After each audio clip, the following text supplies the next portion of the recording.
할렐루야. 하나님의 말씀 가운데 큰 은혜가 우리 모두에게 임하시기를 주님의 이름으로 축원합니다. 오늘 마태복음 14장 22절로 33절 말씀을 중심으로 물 위를 걸으신 예수님이라는 제목으로 함께 말씀을 나눌 때 큰 은혜가 우리 가운데 넘칠 줄 믿습니다. 성경에는 다양한 예수님의 기적이 나옵니다. 물론 모든 예수님의 기적이 다 놀라운 것이지만 그 중에서도 예수님이 행하셨던 기적 중에 단연 최고의 기적은 물고기 2마리와 보리떡 5개로 5,000명을 먹이신 일명 오병이어의 기적이 아닐까 싶습니다. 예수님의 말씀을 듣기 위해 넓은 들판에 모인 5,000명 이상의 사람들에게 음식을 제공한 사건은 그 규모나 그 방식에 있어서 가장 신비한 기적일 것입니다. 특히 이 사건이 생계와 밀접하게 관련된 먹거리에 관한, 음식에 관한 기적이기에 그곳에 모였던 사람들이 느꼈던 그러한 충격과 영향력은 아마 대단했을 것입니다. 그래서 요한복음에 보면 오병이어를 체험한 사람들의 반응을 이렇게 기록하고 있습니다. 요한복음 6장 14절로 15절에 그 사람들이 예수께서 행하신 이 표적을 보고 말하되 이는 참으로 이 세상에 오실 그 선지자라 하더라. 그러므로 예수께서 그들이 와서 자기를 억지로 붙들어 임금으로 삼으려는 줄 아시고 다시 혼자 산으로 떠나 가시니라 라고 말씀하십니다. 사람들이 지금 모여서 예수님을 임금으로 삼으려고 할 정도니 우리는 이 구절을 통해 그 당시 현장의 분위기가 어떠했는지를 충분히 예상할 수가 있습니다. 사실 그곳에 모였던 5,000명의 사람들 뿐만 아니라 예수님의 제자들에게도 오병이어의 기적은 매우 흥분된 사건이었을 것입니다. 아마 해 지기 전까지 그 12명의 인원으로 5,000명에게 신속하게 배식하는 것 그 자체도 쉽지는 않았을 것이에요. 그러나 땀을 뻘뻘 흘리면서 모든 사람들에게 다 배식을 한 이후에 제자들끼리 한 자리에 모여 식사하면서 그들 역시도 그 엄청난 기적의 현장에 직접 참여했다는 것에 대해 큰 자부심을 가지고 흥분이 채 가라앉지 않은 채로 서로 이야기 보따리를 풀며 즐겁게 환담을 나누었을 것입니다. 그리고 식사가 끝나갈 때 즈음에 예수님을 임금으로 삼으려는 수많은 사람들의 그 열광적인 태도를 보면서 자신들도 그 분위기에 휩싸여 예수님께서 세우시는 그 나라에서, 예수님께서 임금이 되시는 그 나라에서 한 자리를 차지할 수 있게 될 것이라는 것을 내심 기대했을 것이에요. 그런데 그러한 기분 좋은 상상을 하면서 대중들과의 분위기에 함께 도취될 무렵 그들의 그 모든 공상을 산통채 깨는 한 사람이 등장합니다. 그 사람이 누구입니까? 바로 예수님입니다. 좋은 분위기에 찬물을 끼얹는 예수님의 등장. 5,000명을 먹이시는 사건 이후 곧바로 예수님이 어떠한 반응을 하셨는지 오늘 본문 마태복음 14장 22절에 이렇게 소개하고 있습니다. 예수께서 즉시 제자들을 재촉하사. 이 구절에 나오는 즉시는 바로 앞에 나오는 5,000명을 먹이신 사건 이후 즉시를 의미합니다. 이 단어를 통해 예수님께서 무언가 급하게 서두르고 계신 모습을 우리는 연상할 수 있습니다. 그리고 그 다음에 나오는 재촉하사라는 단어는 사실 누가복음 14장 23절에 예수님께서 또 한 번 사용하고 계십니다. 거기에 보면 사람을 강권하여 데려다가 내 집을 채우라 라는 구절이 나오는데 이 구절에 나오는 이 강권하여 라는 단어와 이 재촉하사라는 단어는 바로 똑같은 단어입니다. 그러기에 이 재촉하사라는 단어에서 느낄 수 있는 분위기는 제자들은 전혀 그 자리를 지금 떠나고 싶지 않습니다. 이 흥분된 분위기를 좀 더 누리고 싶은데 예수님께서 억지로 그 자리를 파하고 계시다는 것을 우리는 느낄 수가 있습니다. 사실 해도 이미 졌습니다. 그리고 일과 시간도 이미 다 끝났습니다. 뭐 그리 급할 것이 없는 상황이에요. 거기에 아직 그 엄청난 그 오병이어의 기적의 감동, 그 여운이 아직도 깊이 그들 마음 가운데 남아 있었습니다. 그래서 제자들 입장에서는 그 감동을 좀 더 길게 가져가고 싶었을 것이에요. 그리고 그 당시에 5,000명이 한 자리에 모이는 것이 결코 쉽지가 않았습니다. 그런데 그들이 예수님의 말씀을 듣고자 스스로 자원해서 모였습니다. 그뿐만 아니라 예수님의 능력으로 인해 그 많은 사람들이 열광하고 있습니다. 이참에 이것을 통해 정치적인 힘을 모으는 것으로 이용하면 좋겠다라고 제자들은 서로 생각하고 있었을지 몰라요. 그런데 예수님께서는 모든 식사를 마치자마자 즉시 제자들을 재촉하여 배에 태워 건너편으로 먼저 보내셨던 것입니다. 한마디로 말씀드려 예수님께서는 철저하게 제자들을 무리와 분리시키고 계신 것이에요. 그리고 기적의 장소 오병이어가 일어났던 그 들판과도 즉시로 제자들을 분리시켰던 것입니다. 그렇다면 왜 예수님께서는 5,000명을 먹이신 이후 즉시 제자들을 재촉하사 기적의 현장에서 분리시킨 것입니까? 왜 제자들을 그들 무리와 분리시킨 것일까요? 중요합니다. 바로 분위기에 도취된 신앙은 위험하다는 것을 예수님께서는 아셨기 때문에 그렇습니다.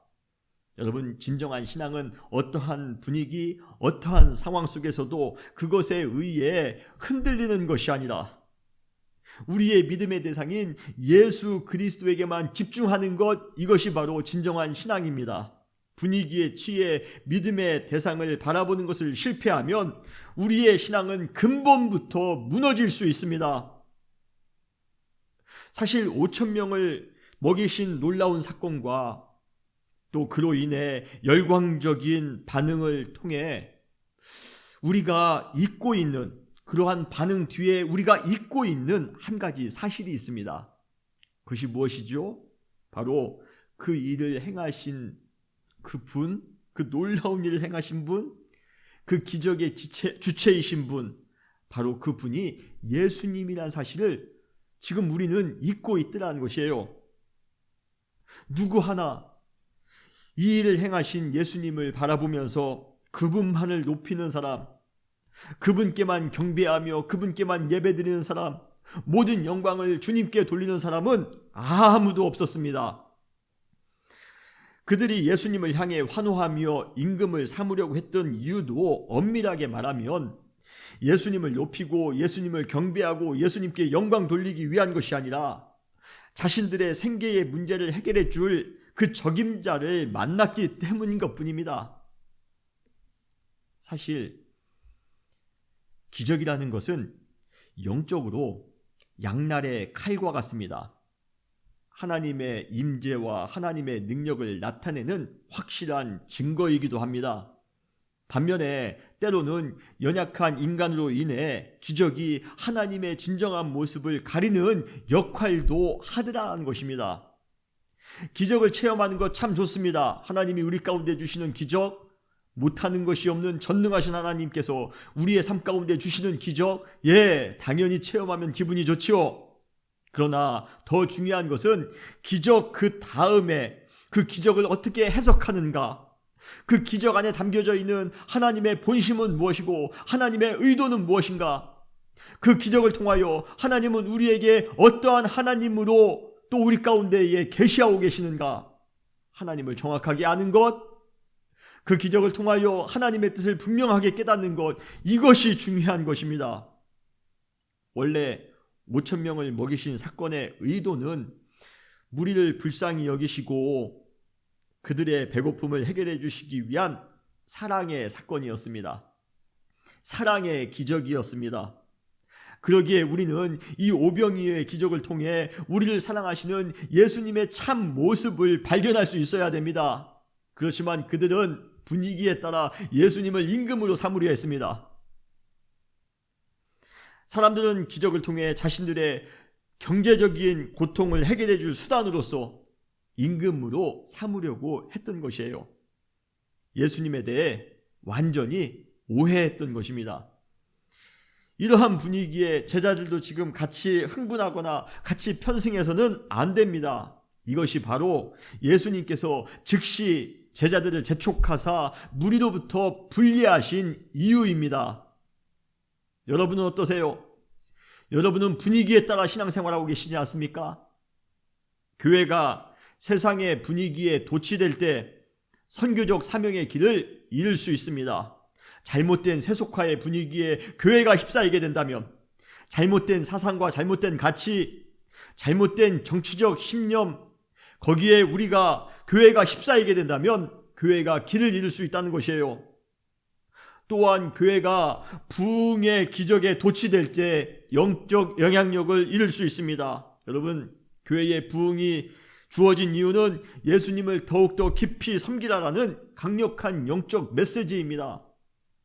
그런데 우리는 교회에 그 부흥이 우리 가운데 일어났을 때 그 부흥을 유지하기 위해 세상의 기업들이 하는 방식을 흉내낸다면 더 큰 문제가 아닐 수 없는 것입니다.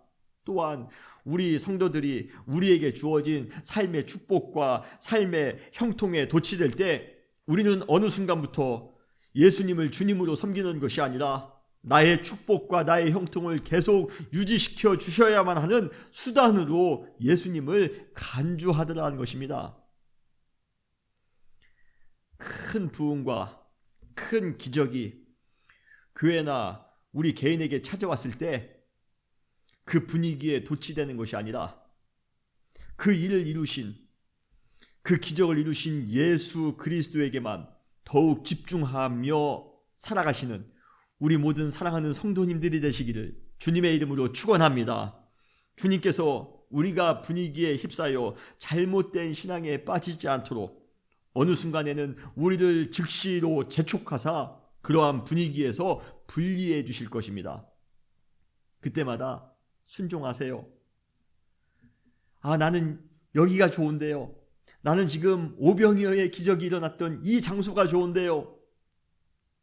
그렇지만 그 분위기에 우리가 예수님을 잘못 바라볼 때에, 우리의 신앙이 잘못될 수 있을 때에, 우리의 사명이 잘못될 수 있을 때에 하나님께서는 즉시 재촉하사 우리를 그 분위기 가운데에서 분리시켜 주실 것입니다. 그때 순종하는 마음으로 우리가 주님만 바라보며 살겠습니다 다짐할 수 있는 우리 모두가 되시기를 바랍니다. 그렇다면 잘못된 분위기에 도취되지 않고 영적 집중력을 유지하는 방법은 무엇일까요? 우리는 예수님께서 제자들을 따로 보내신 이후에 하신 행동을 통해 그 방법을 알 수 있습니다. 마태복음 14장 23절 말씀입니다. 무리를 보내신 후에 기도하러 따로 산에 올라가시니라. 저물매 거기서 혼자 계시더니. 예수님의 방법은 무엇입니까? 바로 무리를 떠나 혼자 기도하는 시간을 확보하는 것이었습니다. 우리가 분위기에 휩싸여 신앙생활하는 것이 아니라 우리가 영적으로 더욱더 집중력을 가지고 믿음의 삶을 살아가기 위하여 우리 역시도 무리를 떠나 혼자 기도하는 시간을 확보해야 합니다. 사실 이 구절에서 예수님께서 하신 행동은 우리 인간의 눈으로 볼 때 솔직히 비상식적인 것처럼 보입니다. 왜입니까? 우리 인간은 인기에 대한 욕구를 누구나 다 가지고 있기 때문에 그렇습니다. 우리가 혼자 있는 것을 싫어하는 이유는 고독에 대한 두려움 때문이기도 하지만 어쩌면 인기에 대한 욕망이 좌절되어지기 때문은 아닐까 싶습니다. 그래서 우리 모든 인간은 인기에 대하여 추구하며 살아갑니다. 더 많은 인간관계를 유지하기 위하여 목숨을 거는 사람들도 있습니다. 요즘 우리 개인 SNS가 발달하면서 페이스북이나 아니면 인스타그램 아니면 유튜브에 그러한 개인 SNS가 발달하면서 더 많은 그러한 회원수, 더 많은 친구수, 더 많은 구독자 수를 늘리기 위해 자신의 모든 열정을 다 투자하는 사람들도 있습니다. 특히 지금 우리 시대는 어떠한 시대입니까? 사람들을 많이 하는 것, 사람들을 많이 모으는 것이 정치적으로나 경제적으로나 큰 이득이 되는 그러한 시대입니다. 그러기에 수많은 사람들이 사람을 모으기 위하여, 사람과 더욱더 폭넓게 관계를 맺기 위하여, 무리 가운데 속하기 위하여 노력합니다. 그러한 개념에 익숙한 우리에게 예수님이 좋다고 일부러 시간 내어 모인 그 들판의 수많은 사람들을 다시 돌려보내고 계신 그 예수님의 모습, 찾아온 그 인기를 마다하고 계시는 그 예수님의 모습이 매우 낯설게만 느껴집니다.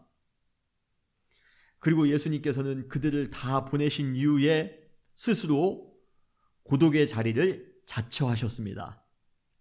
그리고 홀로 기도하셨습니다. 우리는 이러한 예수님의 행동을 보면서 어쩌면 이렇게 말하고 싶으실 수도 있습니다. 그러한 행동은 오직 예수님이니까 가능한 것이고 우리는 불가능해 라고 생각하실 수 있습니다.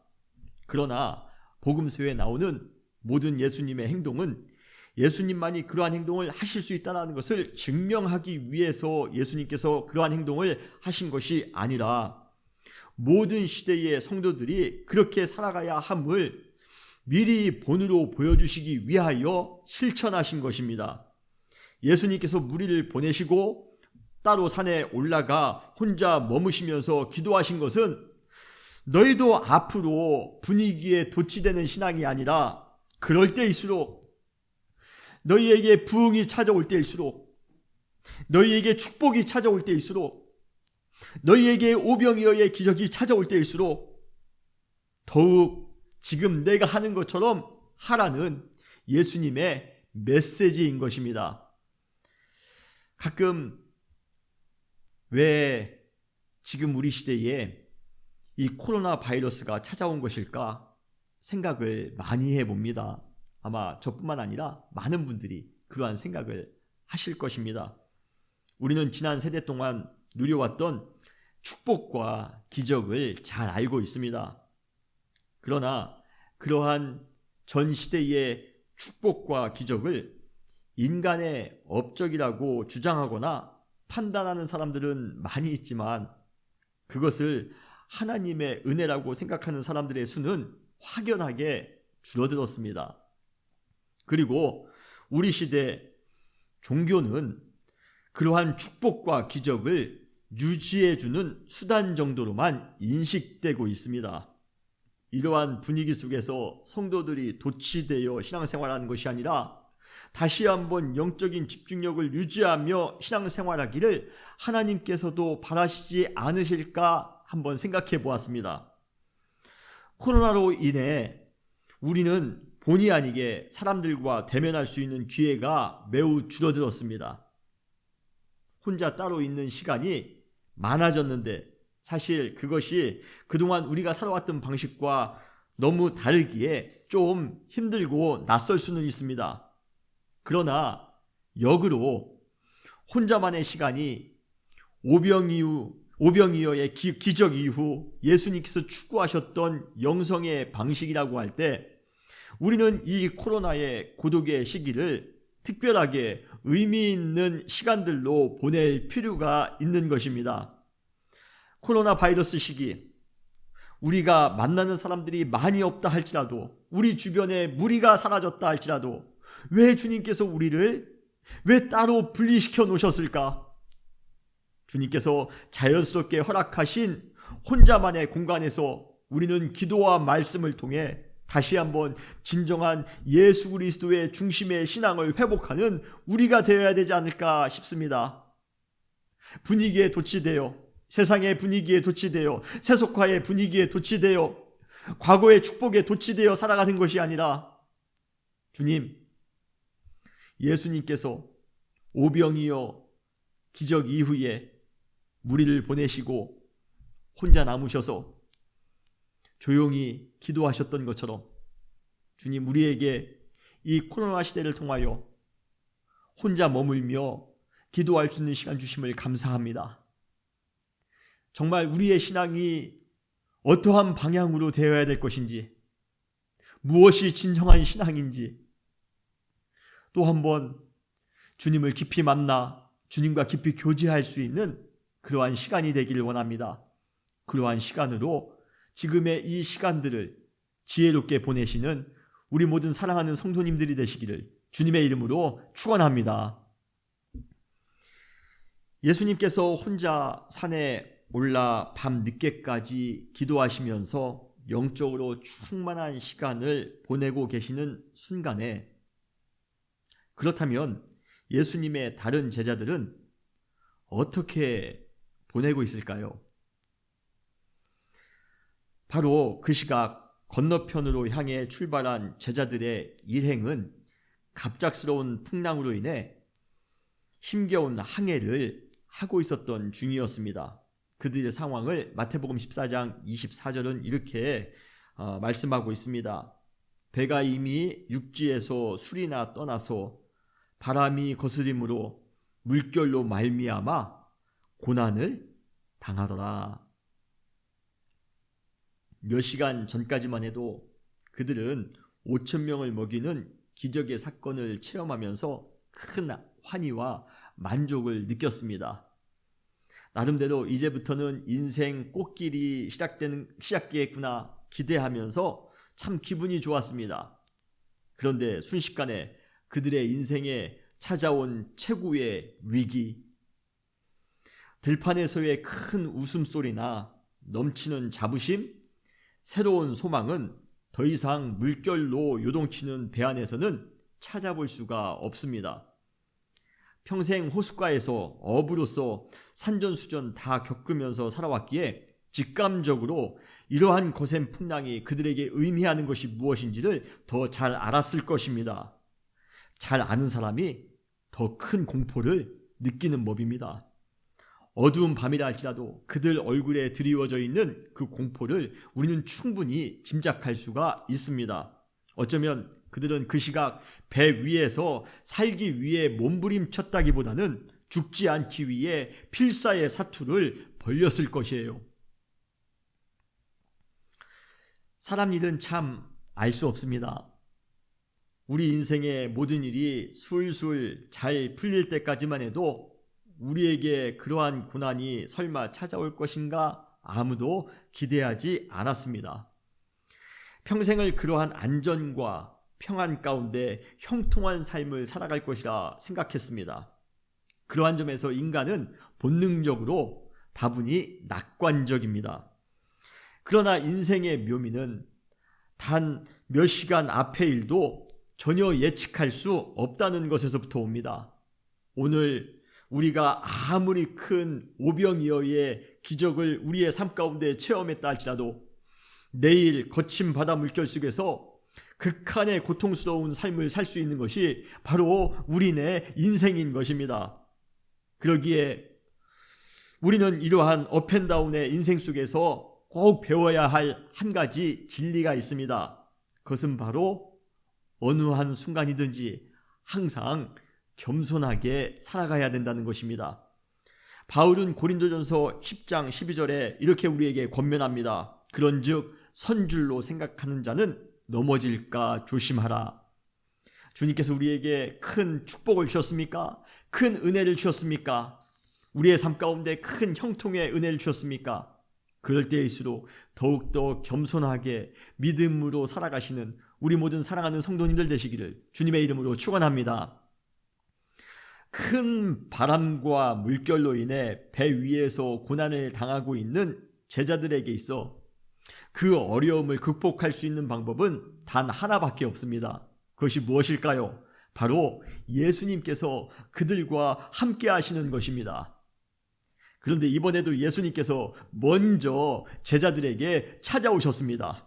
그것도 5천 명을 먹이실 때만큼이나 아주 신비한 방식으로 제자들에게 찾아오고 있습니다. 그것이 무엇입니까? 바로 물 위를 걸어서 제자들에게 오신 것입니다.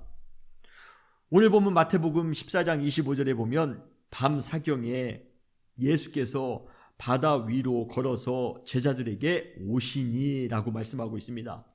그들이 고통 가운데 아주 아우성칠 때, 그들이 정말 신음소리 가운데 힘들어하고 있을 때 예수님께서 먼저 물 위를 걸어 제자들에게 찾아오신 것입니다. 예수님께서 우리에게 찾아오시는 방식은 항상 새롭고 우리의 상상을 초월할 때가 많이 있습니다. 예수님께서 험한 바다를 배를 타고 그 시간에 오셨다고 해도 큰 기적일 텐데요. 아예 예수님께서는 그 물 위를 걸어서 우리에게 오신다니 얼마나 놀랍지 않습니까? 도저히 믿기지 않는 상황, 전혀 불가능한 상황이 눈앞에 실제로 펼쳐질 때 우리는 그것을 뭐라고 말합니까? 판타지하다라고 말합니다. 아마 제자들도 예수님께서 물 위로 걸어오시는 그러한 모습을 보면서 도저히 믿어지지 않는 그러한 상황을 실제로 보았기에 진심으로 놀랬던가 봅니다. 그러면서 그들이 물 위로 걸어오시는 예수님을 보면서 그들이 예수님을 향해 사용했던 단어가 무엇입니까? 바로 유령이다. 유령이 아닌가? 우리는 유령이라고 번역하고 있지만 헬라어 원어에 보면 판타스마라는 단어입니다. 바로 이 단어에서 판타지라는 단어가 나온 것입니다. 이렇듯 예수님께서 제자들에게, 고난을 당하고 있는 제자들에게, 또 삶 가운데 고통을 겪고 있는 우리들에게도 찾아오실 때 아주 신비한 방식으로 아주 판타지하게 찾아오시는 줄 믿으시길 바랍니다. 그렇다면 왜 예수님께서는 우리에게 오시면서 물 위를 걸어오신 것일까요? 왜 그러한 신비한 방식을 택하신 것일까요? 우리는 이러한 예수님의 신비한 등장을 통해 두 가지 사실을 알 수 있습니다. 첫 번째는 구원의 신속성입니다. 이것은 우리 성도가 고난 가운데 처해 있을 때 예수님께서는 신속하게 구원해 주시기를 원하신다는 사실입니다. 예수님의 입장에서 생각해 볼 때 바다 가운데 풍랑으로 고생하고 있는 제자들에게 제일 빨리 갈 수 있는 방법이 무엇일까? 아마 예수님도 생각해 보셨을 것입니다.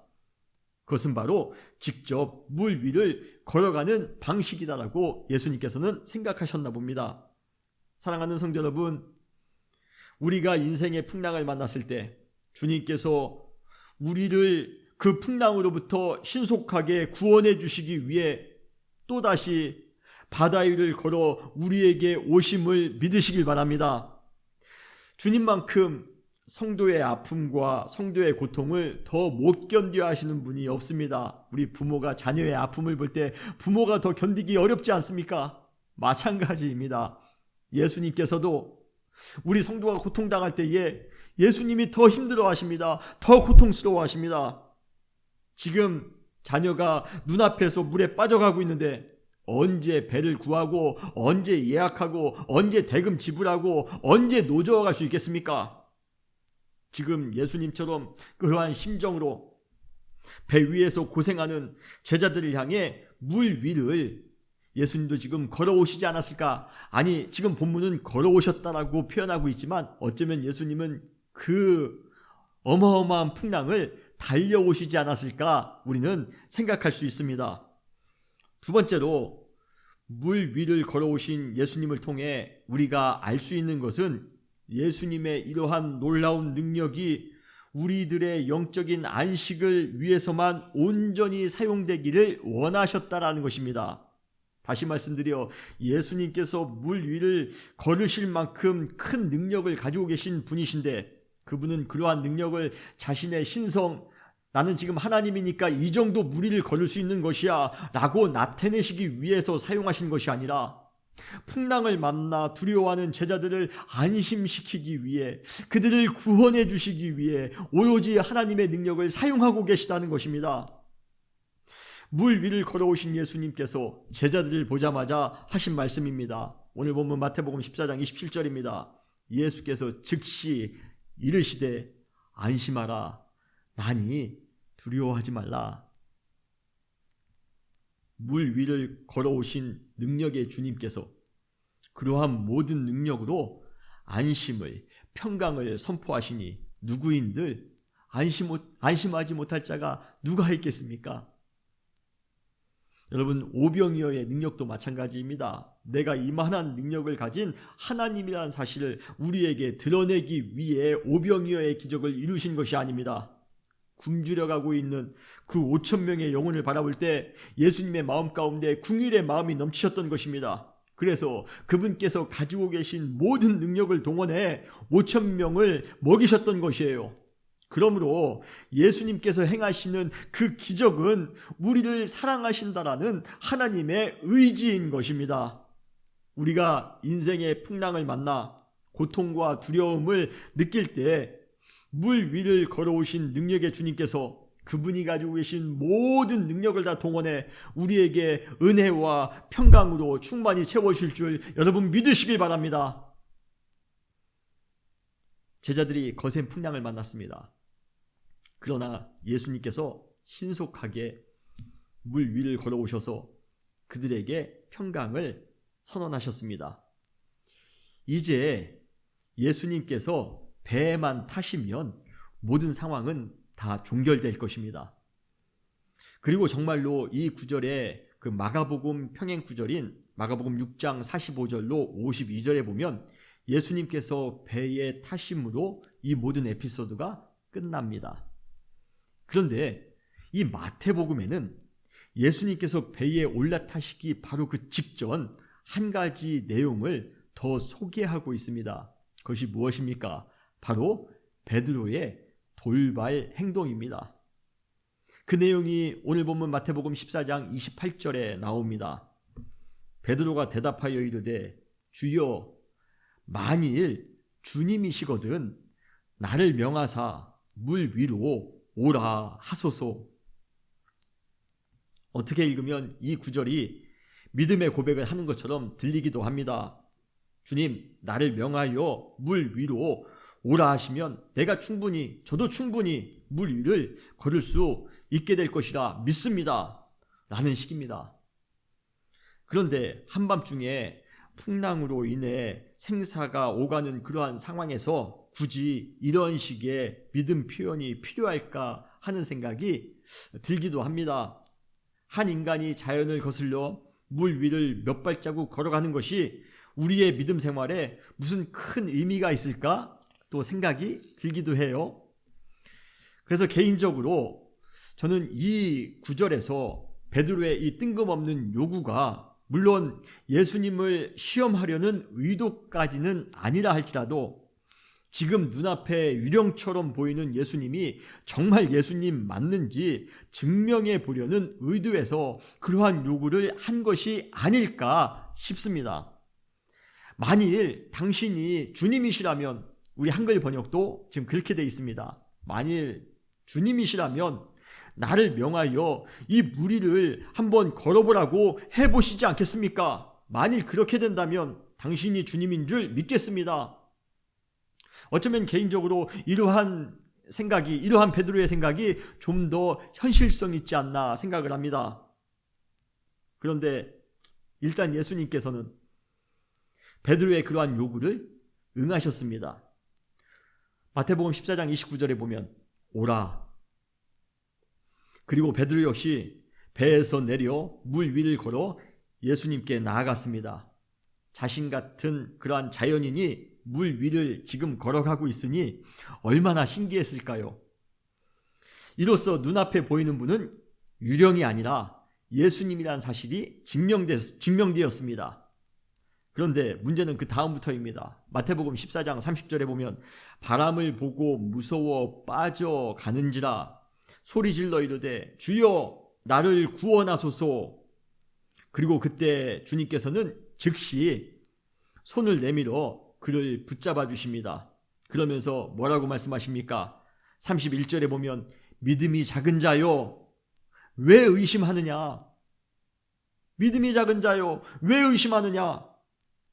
언뜻 보기에 베드로가 바람을 보고 무서워 빠진 것 때문에 예수님께서 그가 믿음이 적은 것이라고 책망하신 것처럼 보입니다. 그러나 문장 전체를 읽어볼 때 베드로가 돌발 행동을 하면서부터 만일 주님이시라면 나를 물 위로 오라고 하소서라고 요구한 사실이 예수님께서